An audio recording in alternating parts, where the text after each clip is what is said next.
Take me to a court of law. So I want to ask you, CS, this morning, do you want to tell us that the government of the day, led by the Commander-in-Chief, has got no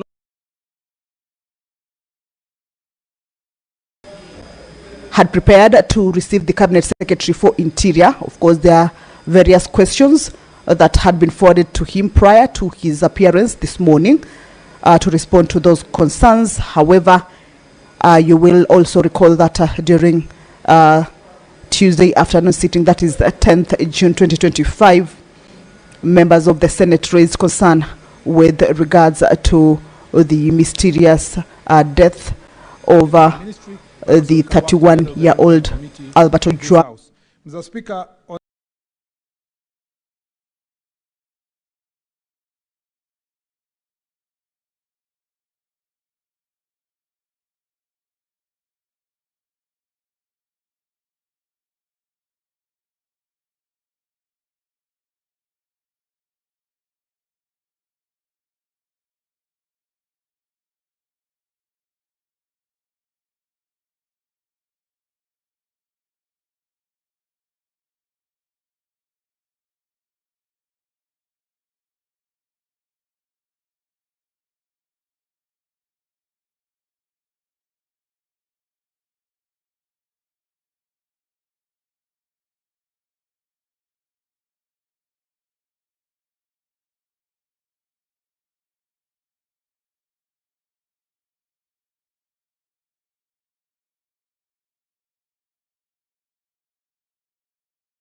with the older population that are already been trained, and also the ability for the National Police Service to have continuous training is constrained by resources and facilities. In fact, we might have this discussion another time. You know that all over the country, wherever you go, and for those who have been with me in the Jukwaa la Usalama, you realize that the National Police Service has many issues that needs to be dealt with. A police station, even for a police station to have a CCTV, is just by luck, because some of them don't have OB, some of them don't have furniture, they don't even have a computer. We have shortage of vehicles. We have all many other challenges that this administration realized. That is why there was a police reform committee that was put in place to see how best are we going to enhance. And that's why we're doing procurement now for vehicles. We're trying to do digitalization and digitization, so that if you had the DCI properly, it told you that part of the occurrence book is reported digitally, and that's evidence that cannot easily be erased, not like a book or a paper within the police station. So there's a lot of work that we want to do on digitization and digitalization of the police service. But the challenge we still have is to work on the resource constraint that we have. So police officers are asking for basics: a police station with a cell, a police station with a vehicle. At the moment, OCS is sharing a vehicle with OCPD and so forth. And all this we are working on as a ministry, and this is an area that I put a greater emphasis to see that the police officers are resourced to do their work. Again, on the issue of Senator Beatrice Ogola, I am very clear, Senator Beatrice, I am very clear in my mind. I saw the father of the late Albert Ojwang, and like any other parent, I felt the pain of that parent. And the only possible gift we can give them in the time that they have lost their loved one, and it's even more painful when it's the only child, Mr. Speaker, is to promise them that we will do everything we can and to ensure that justice is done, and to ensure that those who perpetrated this heinous act are put behind bars, Mr. Speaker, so that they can suffer the pain of having inflicted this grievous bodily harm, which eventually resulted in the death of Albert Ojwang. Mr. Speaker, that is the little we can give. Of course, Mr. Speaker, as I said earlier, we are obligated as leaders and also citizens, and also within this leadership of this ministry, to support their family. Like Senator Veronica Mine had asked earlier, so that we, in a small way, we can be able to facilitate and help them to find ways of comforting themselves. But I tell you, Mr. Speaker, there is nothing actually that can compensate the loss of a child. And therefore, Mr. Speaker, I stand with them, and I will do everything as a cabinet secretary to ensure that those who committed this act are brought to justice. Mr. Speaker, she has also asked what's the motive. I think the motive is a subject of investigation. Let's allow the investigations to go on. It will eventually reveal to us who exactly did it and why, Mr. Speaker. There are many indications, almost like the whole indications show that this is a crime that happened within the police station. Mr. Speaker, if it is confirmed that it happened within the police station, Mr. Speaker, I believe, Mr. Speaker, that those who will be found should be held accountable.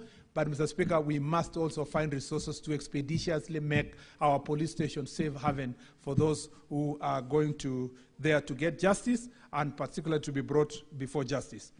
Mr. Speaker, on Senator Manzo, is raised a very valid question. There are a host of regulations that whose period was terminated was past 10 years, and we had an omnibus extension that happened. But now there has to be, as I told you, there is a review process for the service standing orders. When eventually the review is done, it will be brought to this House and the National Assembly for purpose of approval.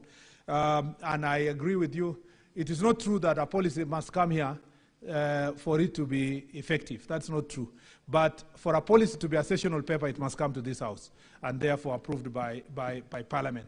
But if we want to have a policy for the sake of a policy, it can be adopted by the Cabinet after public participation processes, and it can still work as a national policy.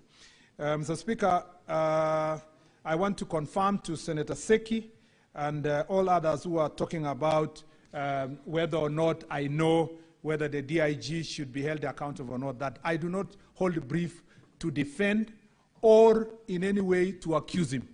Mr. Speaker, I believe as a lawyer that evidence must lead to the suspect. And Mr. Speaker, when that evidence leads to that suspect, Mr. Speaker, in my office and any other office of government, no one should be able to block any processes of justice. What I hope we cannot do as a nation is that we cannot sanctify a process, a very heinous act that was done by criminals, somehow maybe through even a mob justice, if I put it that way.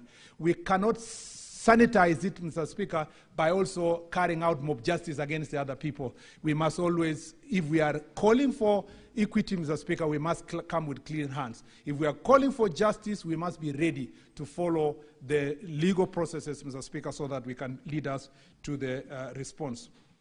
Mr. Speaker, Honorable Chute asked the question of, generally just captured the issue of OCS Marwa. OCS Marwa is a person known to me personally. I was with him in Marsabit just not long ago.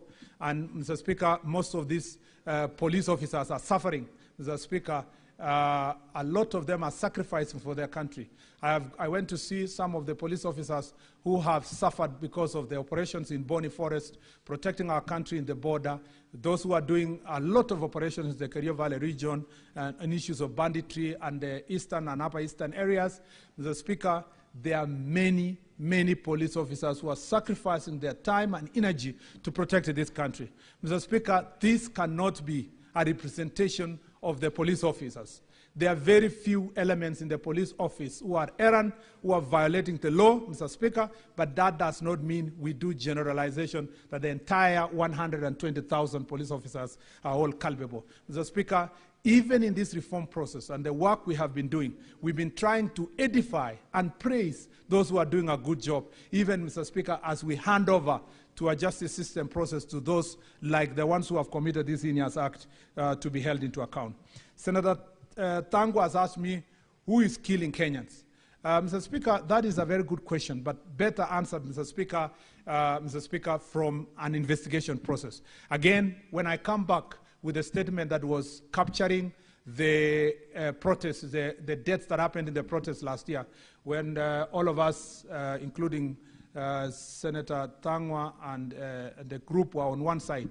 Mr. Speaker, I will be coming with that statement back to the floor of this House And Mr. Speaker, when I do so, we will interrogate all the people who suffered as a result of that protest, Mr. Speaker, and again, we'll be able to know how far the investigation have gone. So let me not use this opportunity to enlist it, because already that statement is to our office, Mr. Speaker. The day I will be called again, and we were supposed to interrogate today, but the day I'll be called again, we can be able to look at these issues. But Mr. Speaker, every case is investigated independently, and Mr. Speaker, every person who is held culpable is brought before justice. Mr. Speaker, Senator Kisang has said